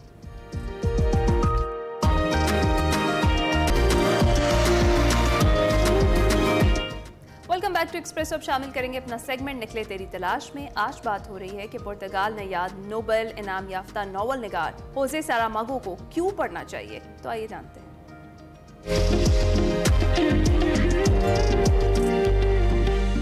अस्सलाम वालेकुम नाज़रीन, मैं वकार अहमद और आप देख रहे हैं निकले तेरी तलाश में। मुसलसल हुसैन तार साहब हर हफ्ते हमारे साथ होते हैं और हम उनसे सवाल करते हैं। और तार साहब जो हैं उनसे सियाहत के हवाले से सवाल करते हैं, अदब के हवाले से सवाल करते हैं, हमारी जो सकाफत माशरती मसाइल मुख्तलिफ हवालों से सवाल करते हैं। एक नया सिलसिला भी हमने शुरू किया कि तार साहब से हम बैनुल अक़वामी अदब के हवाले से रहनुमाई लें, क्योंकि तार साहब के सारे एक ऐसा सारा भी जाता है कि जो तार साहब ने बहुत सारे ऐसे बैनुल अक़वामी अदीबों को पाकिस्तान में और उर्दू पढ़ने वालों में रोशनास कराया। बिल्कुल इसी तरह हम तार साहब से ये रहनुमाई ले सकते हैं कि वो हमें हर हफ्ते या हर 2 हफ्ते बाद कोई एक किताब या कोई एक ऐसा बैन अवी राइटर जो है जो कि हमारे लिए पढ़ना ज़रूरी है वो हमें ज़रूर बताएं। तार साहब बहुत शुक्रिया आपने ज्वाइन किया। मेरा आज का यही है कि आप कोई ऐसा अदीब, कोई ऐसा दानिश्वर, कोई ऐसी ज़ुबान, कोई ऐसा नावल जिसका तज़किरा करना चाहें जो कि हमारे पर्सपेक्टिव में या हमारे लिए वो पढ़ना बहुत ज़रूरी हो, तो थोड़ी सी रहनुमाई कीजिए आज की किताब के हवाले से और आज के अदब के हवाले, आज के किसी ऐसे अदीब के हवाले से जिसको आप तजवीज़ करना चाहें। दर्जनों मुसन्निफ है ना। जी जी, वो तो कोई शक नहीं, एक नहीं है, और मेरा ख्याल दर्जनों के बजाय मुझे सैकड़ों कहना चाहिए। ठीक है, हमारी महदूद है मालूमात, लेटेस्ट हमें नहीं पता चलता कि क्या लिखा जा रहा है। मसलन इसी न्यूयॉर्क टाइम में किसी एक मुसन्निफ का इंटरव्यू होता है और उससे पूछा जाता है कि आपके फेवरेट नावल कौन से है। मसलन बिलीव मी, वो 1 दर्जन नावल होंगे ना, मुझे हार्डली किसी एक का पता होगा, बाकियों का नहीं पता। यानी जो कुछ वर्ल्ड लिटरेचर है उसके बारे में हम आगाह नहीं है एज सच। हमारी वही क्लासिकल किस्म की है, जो फेमस लोग हैं उनको हम जानते हैं, और उनमें वन ऑफ माई फेवरेट्स जो है वो होसे सारामागो। ओके, होसे सारामागो इसलिए मेरे हवाले से लोग मुझे उसका हवाला देते हैं कि मैंने उसकी किताब ब्लाइंडनेस पढ़ी। I had absolutely no idea Jose Saramago, मुझे ये पता था पोर्चुगाल का है, किसी ने सजेस्ट किया आप जैसे बंदे ने कि भाई वो पढ़ लें। वो पढ़ के तो मेरी बीवी को याद है, मैंने कहा कि मुझे आज मालूम हुआ है कि असल लिटरेचर क्या होता है, बड़ा लिटरेचर क्या होता है। तो मैंने जो कुछ लिखा है मेरा जी चाहता है कि उसको जो यहाँ सेन में ढेर लगा के आगे लगा के उसके कंपैरिजन में नहीं आता। तो उसे सारामागो जो है उसने मुझे क्यों मुतासर किया, आपको क्यों पढ़ना चाहिए। नंबर 1, वो टोटली डिफरेंट है, उसके सब्जेक्ट जो है वो इतने डिफरेंट है कि आप समझते हैं कि इसके ऊपर नावल नहीं लिखा जा सकता। और इम्पॉसिबल सिचुएशन, मतलब स्टोन राफ्ट उसका एक है। उसमें उसका क्या है कि फ्रांस और स्पेन के दरमियान पिरानीज में एक वो जा रहा है कार वाला, आगे एक दरार है, वो पता ही चलता है कि पूरा जो स्पेनिश पेनिनसुला है उसमें पोर्चुगाल भी है, वो पूरे यूरोप से अलहदा हो गए, अटलांटिक में बहना शुरू हो गया। कितनी रिडिकुलस बात है कि वो अलहदा हो जाए, और वहाँ पे लाइफ जारी है, और वो पूरा नावल उसके ऊपर है। लेकिन उसको पढ़ने के बाद जब आप यूरोप का नक्शा जब भी देखेंगे ना, आपको लामहला वहाँ एक दरार नजर आएगी, यानी वो इतना ऑथेंटिक कह रही है। अच्छा, इसी तरह और बहुत सारे नावल हैं, लेकिन मतलब ब्लाइंडनेस ये है कि एक शहर है, ऑफिसर्स है, रश है, everybody is rushing to the offices or schools or wherever they are working. एक स्ट्रीट लाइट है, that is the beginning. वहाँ पे रेड है, कारें खड़ी हैं, ग्रीन होती, सब रश करती। एक साहब है, उनके आगे कार खड़ी हुई है, वो मतलब चला नहीं रहा, वो पहले उसे को हॉर्न देते हैं, उसके बाद नीचे उतर के ड्राइवर बैठा हुआ यूं करके उसको कहते हैं कि why don't you move? तो वो कहता है because I have turned blind, मैं अंधा हो गया। यहाँ से वो नावल शुरू होता, और उसके बाद आहिस्ता आहिस्ता ऑलमोस्ट पूरा शहर जो होता है वो अंधा हो जाता है। ये अनहोनी किस्म की है ना मतलब सिचुएशन। लेकिन उसमें है क्या कि एक डॉक्टर की बीवी है, उसका डॉक्टर खामद अंधा हो जाता है, उसको ले जाते हैं क्योंकि वो खास कैंप वगैरह बना रहे हैं उनके लिए, वो देख सकती है लेकिन वो एक्ट करती है कि मैं अंधी हूँ।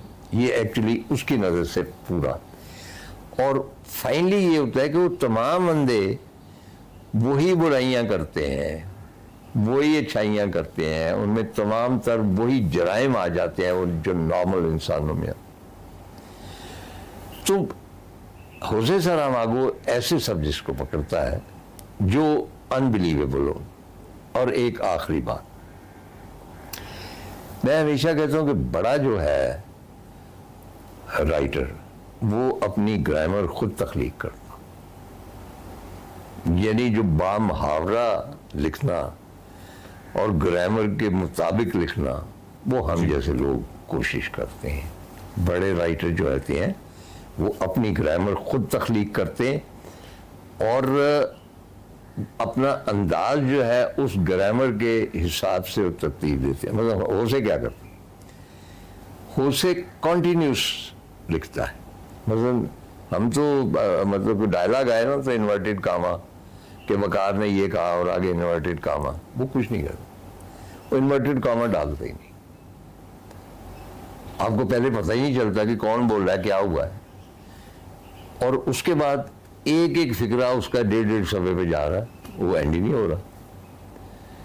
लेकिन होता ये है कि अज़ां बाद आपको रियलाइज होता है कि जब आप कोई और नावल पढ़ते हैं उसे के अलावा वो इन्वर्टेड कामास आते हैं तो उससे रवानी में फ़र्क आता है, विजुअल रवानी में, फुल स्टॉप से रवानी में फ़र्क आता है, कॉन्टिन्यूस नैरेटिव है। रिसेंटली उसे सरामागो का इंतकाल हुआ, he was a Nobel prize winner also. अगले हफ्ते फिर मुलाकात होगी तार साहब से, किसी नए सवाल के साथ हाजिर होंगे। देखते रहिए निकले तेरी तलाश में।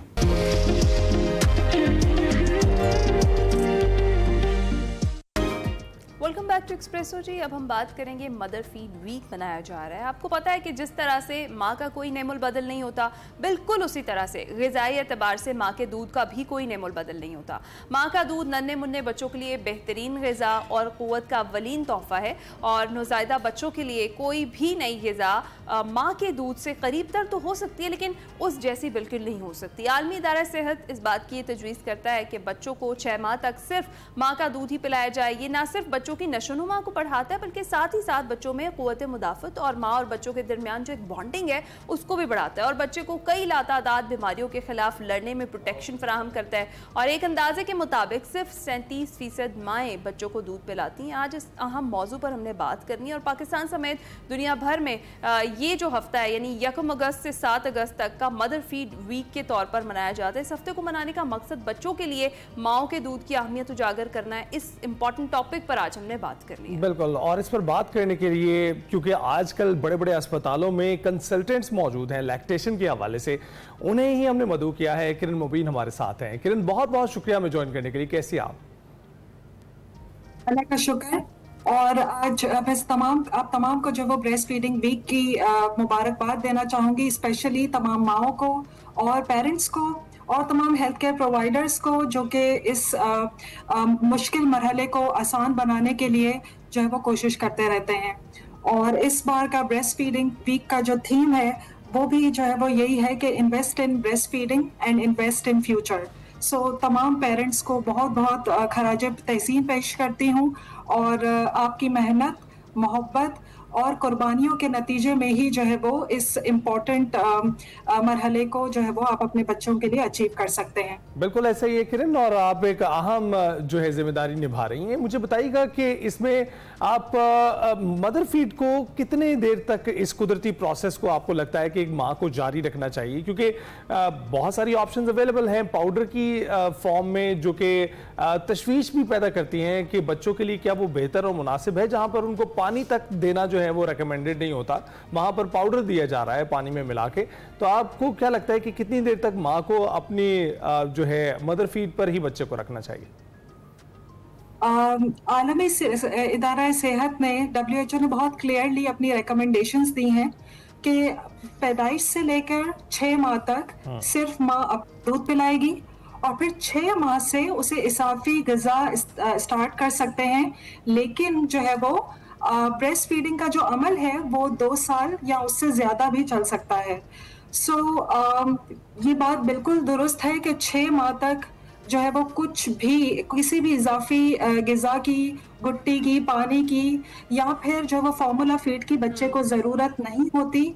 माँ का दूध इतना कंप्लीट ग़िज़ा है एक अपने आप में, और आपको कोई भी एडिशनल फार्मूला की ज़रूरत नहीं है। और जो लोग ऐसा करते हैं ये एक मिथ है, और ये इसको हमें जो है वो बहुत बड़े लेवल पे इसकी आगाही देनी चाहिए। किरण, मैं इसी पर बात करना चाह रही थी आपसे। ये वाकई एक मिथ है, क्योंकि घरों से ये बात शुरू हो जाती है कि जी आपके अगर बच्चा बार बार रो रहा है और मदर फीड पर ही है तो ये बात बड़ी नॉर्मल है सुनने सुनने में कि इसको टॉप फीड लगाया जाए क्योंकि शायद इसका पेट नहीं भर रहा, ये इस वजह से रो रहा है। बहुत सारी मदर्स को मैंने देखा है कि वो स्विच कर जाती हैं टॉप फीड पर, कि उन्हें ये तो घर से भी बार बार कहा जा रहा है और उन्हें खुद भी महसूस हो रहा है कि मेरा बच्चा अगर बार बार रो रहा है तो इसका मतलब है कि उसका पेट नहीं भर रहा, और मदर फीड से टॉप फीड पर स्विच कर देती है। ये कितना ज्यादा डेंजरस है खासतौर पर उस बच्चे के लिए जिसकी रिक्वायरमेंट ही मदर फीड है?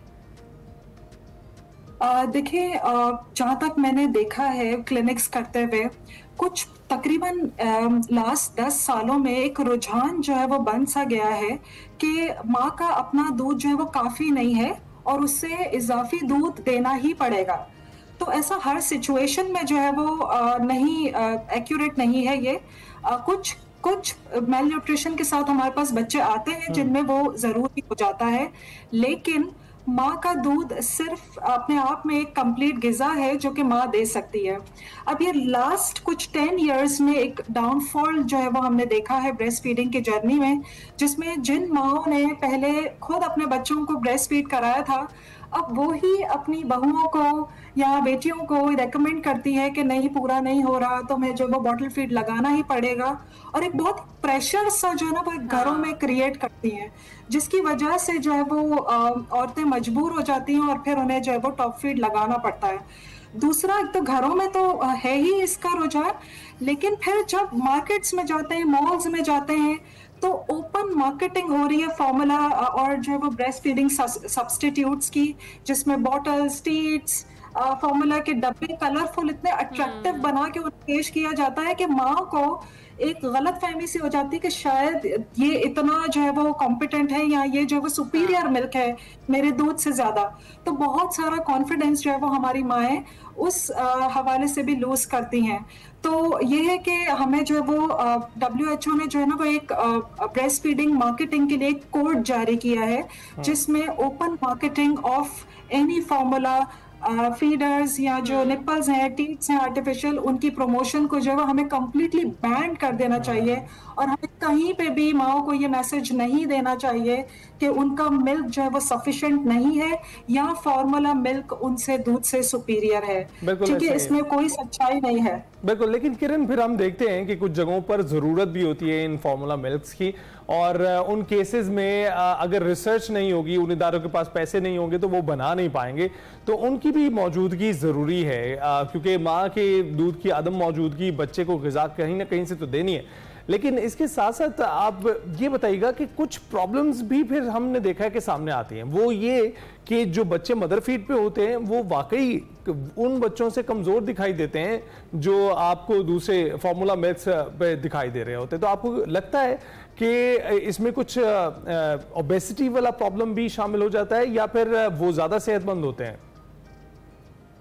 देखिए, जो घरों में एक मिथ है ना जो माएँ अक्सर मुझसे जिक्र करती हैं, वो ये कहती हैं कि उन्हें इसीलिए कहा जा रहा है फार्मूला फीड स्टार्ट करने के लिए ताकि बच्चे का वजन बढ़े और वो चबी नजर आए और वो सेहतमंद नजर आए।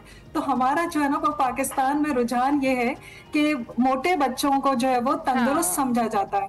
ठीक है, तो जो ब्रेस्ट मिल्क है, और ये हमने अपने उसमें मॉड्यूल में बहुत पढ़ा है कि breast milk make brain and formula milk make body.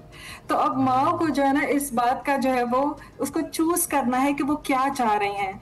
So breast milk से जो है वो आपका बिल्कुल बात ठीक है कि बॉडी शायद वो वैसे चबी नहीं हो, क्योंकि उसमें जो है वो एक्सेसिव फैट और प्रोटीन जो कि बॉडी को जो है वो चबी कर देता है या मोटापा करता है, वो नहीं होता है। लेकिन ब्रेस्ट मिल्क जो है वो ब्रेन डेवलपमेंट के लिए बहुत जरूरी है, और जिस्मानी नशोनुमा जितनी रिक्वायर्ड होती है बच्चे को वो उससे मिल जाती है, इसीलिए इजाफी जो है वो प्रोटीन की जरूरत नहीं होती। फार्मूला मिल्क है, उसके अंदर जो प्रोटीन शामिल है वो बच्चे की किडनी के लिए बहुत खतरनाक होता है और उसको जो है वो ओवरवेल्म कर देता है, जबकि माँ के दूध में तमाम नशोनुमा और जितने भी न्यूट्रिएंट्स हैं वो उसकी सेहत और उसकी एज के हिसाब से बनते हैं और वो किसी भी सूरत बच्चे के लिए नुकसानदेह नहीं होते। बिल्कुल ठीक है। और मोटे होने में और हेल्दी होने में बहुत फ़र्क है, ये चीज़ जो है ना ये भी हमें क्लियर करनी पड़ेगी। अच्छा, मदर फीड हम बात कर रहे हैं कि एक बच्चे के लिए बहुत ज़्यादा ज़रूरी है और उसकी हेल्थ के लिए बहुत ज़्यादा अच्छी है। ऑन द सेम टाइम ये एक मदर की हेल्थ के लिए भी बहुत अच्छा है कि वो ब्रेस्ट फीड कराए अपने बेबी को। और दूसरा ये कि जब एक मदर जो है उसका बेबी ब्रेस्ट फीड पर है तो उस वक्त में उसको अपना ख्याल रखे कि कितनी ज़्यादा ज़रूरत है, हेल्दी डाइट लेने की कितनी ज़्यादा ज़रूरत है, इस पर भी रोशनी डालिएगा। तो सबसे पहले कि जब जैसे ही बेबी पैदा होता है तो जो पहले 60 मिनट होते हैं, गोल्डन आवर जिसे कहते हैं, बहुत सारी जगहों पर उस टाइम को जब वो अवेल नहीं कर पाते हैं। उसके मुख्तलिफ रीजंस हो सकते हैं, मदर का सिजेरियन सेक्शन हुआ है, वो पेन में है, या उनको अवेयरनेस नहीं है, उनको नहीं पता कि इस विंडो को मुझे जाया नहीं करना है। तो सबसे पहली चीज ये है कि उस गोल्डन आवर को किसी भी सूरत जाया नहीं होने देना। उस गोल्डन आवर को जो है वो हर सूरत माँ जो है वो फौरी तौर पर पैदाइश के बाद जो है वो बच्चे को गोद में ले, छाती से लगाए, अपना दूध पिलाए और उस प्रोसेस को जो है वो स्टार्ट करे। दूसरी चीज ये है कि लैचिंग एक बहुत इंपॉर्टेंट अमल है। तो ख्याल रखने की जो बात है वो ये है कि माँ को नहीं पता होता कि हमने अपनी पोजीशन कैसे बनाई हुई है, हमने जो है वो अपने बच्चे को अपने आप से अटैच किस तरह से किया हुआ है। तो मोस्ट ऑफ द टाइम जो दूध की फराहमी में जो डिक्लाइन आ जाता है उसकी वजह यही होती है कि पोजीशन और अटैचमेंट दुरुस्त नहीं होती है, जिसकी वजह से पीछे से जो वो दूध की फराहमी कम होती जाती है। तो माओ को जो है वो अपना जो है वो लैच बेहतर करना चाहिए और उन्हें पता नहीं चलता तो फौरन इसके लिए मदद भी लेनी चाहिए।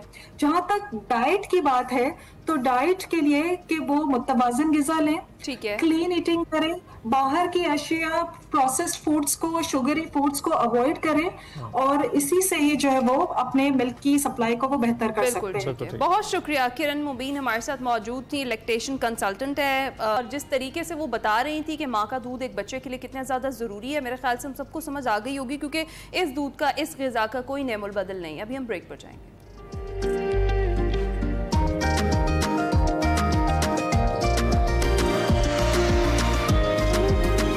Welcome back. शो के इख्तिताम पर एक ट्रिब्यूट पेश करते हैं शोहरा आफाक गीत गाने वाले गुलकार इखलाक अहमद को, जिनको मदाहों से बिछड़े आज 26 बरस बीत गए हैं। 1946 में पैदा हुए इखलाक अहमद ने 70 और 80 की दहाई में पाकिस्तानी फिल्मों में अपनी मशहूर कुन आवाज़ का जादू जगाया। इब्तिदा में इखलाक अहमद ने स्टेज सिंगर की हैसियत से अपनी पहचान बनाई। उस दौर में उनके ग्रुप में गुलकार मसूद राना और फिल्म स्टार नदीम भी शामिल थे। फिल्म पाजेब में इखलाक अहमद को गुलकारी का मौका मिला। बाज़ फिल्म बंदिश और चाहत के गानों ने उन्हें बामे उरूज पर पहुंचा दिया और हमेशा याद रखे जाएंगे इखलाक अहमद। इतनी खूबसूरत गुलकारी के साथ ये छोटा सा ट्रिब्यूट हमने आपको पेश किया। हम आपसे इजाज़त चाहेंगे, लेकिन आपको इखलाक अहमद के गीत के साथ छोड़े जाएंगे।